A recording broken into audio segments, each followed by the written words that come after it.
Good morning! Sa araw na to, mag-aaralan ko pala itong aking DJI Neo RCN3 controller. Mas madali pala siyang gamitin kaysa dun sa cellphone lang ang gamit.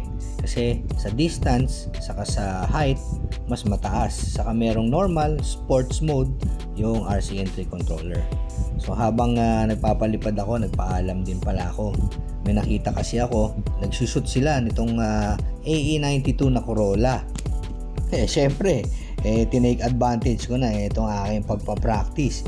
Nakalagay dun sa dashboard niya parang Broken Boys Siguro yun yung pangalan ng grupo nila.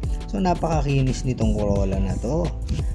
Alam nyo, yung mga car enthusiast, car fanatic, kahit anong auto, kahit anong year model, basta nag-enjoy ka sa ginagawa mo, sa auto mo, ginagastusan mo, okay na okay yan. So tinanong din pala nila ako kung ano yung pinapalipad kong DJI at tinanong rin nila kung magkano. Syempre ngayon alam ko bumaba na rin tong presyo ng DJI Neo. Ito nga pala yung shot ko. Comment naman kayo kung medyo maganda na. Actually, pinagpa-practicean ko pa yung mga tilt niya, yung left, right, 'di ba, yung paano smooth ang pag-ikot ng drone natin para maka-capture tayo na mas magagandang video.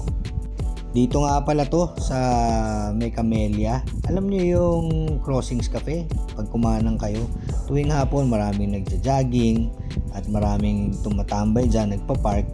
At yung iba, kagaya nito, nag-shoot sila ng mga auto nila kasi dito maluwag yung kalsada. At kita nyo naman yung lugar. Diba? Napakaganda. Ang problema lang talaga kay Neo is yung hangin. Hindi niya talaga kaya pagka merong mga side winds or strong winds. Eto sa part na to, tinesting ko yung sport mode. Ayan hinabol natin. Medyo lumilikot lang. Kasi tinetesting ko nga kung paano sila habulin or pasundurin ng tuloy-tuloy.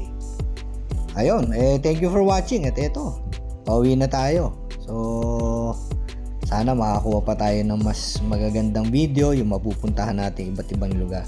Nga pala, gamit ko rito always may reliable Honda CRF 150L. So, ito yung ginagamit ko pag lumuluwas ng Manila, pumupunta tayo kung saan-saan.